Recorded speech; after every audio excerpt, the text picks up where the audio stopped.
নলকূপের পাইপ বসাতে গিয়ে বিদ্যুৎস্পৃষ্ট হয়ে মৃত্যু হলো ৩ জনের। পাইপ বসানোর সময় ১১,০০০ ভোল্টের তারে ছোঁয়া লাগতেই নিমিষেই বিদ্যুৎস্পৃষ্ট হয় ২ কর্মী। তাদের বাঁচাতে গিয়ে আবার কাঁচা বাঁশ নিয়ে এগিয়ে গিয়েছিলেন আরেকজন। ওই সহকর্মীটিও বিদ্যুৎস্পৃষ্ট হয়ে প্রাণ হারান। কোচবিহারে শীতলকুচির ঘটনায় ব্যাপক চাঞ্চল্য। জানা গেল, এদিন স্থানীয় পরিমল বর্মনের তামাক ক্ষেতের পাশে নলকূপ বসাতে গিয়েছিলেন যশো মিয়া, আজিজার রহমান এবং শহীদুল মিয়া নামের ৩ ব্যক্তি। কাজ করার সময় হঠাৎই পাইপটি বিদ্যুতের ১১,০০০ ভোল্টের তারে ছোঁয়া লেগে যায়। সেই সময় পাইপটি ধরেছিলেন যশো মিয়া এবং শহীদুল মিয়া। ওই ১১,০০০ ভোল্টের তারে বিদ্যুৎস্পৃষ্ট হন তারা। তাদের বাঁচাতে গিয়ে কাঁচা বাঁশ হাতে এগিয়ে গিয়েছিলেন আজিজার, কিন্তু তিনিও বিদ্যুৎস্পৃষ্ট হন।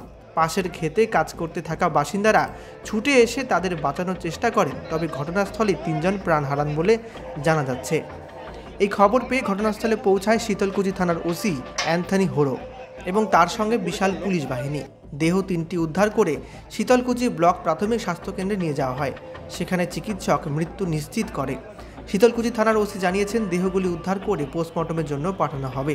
এই ঘটনার তদন্ত করে দেখছে পুলিশ।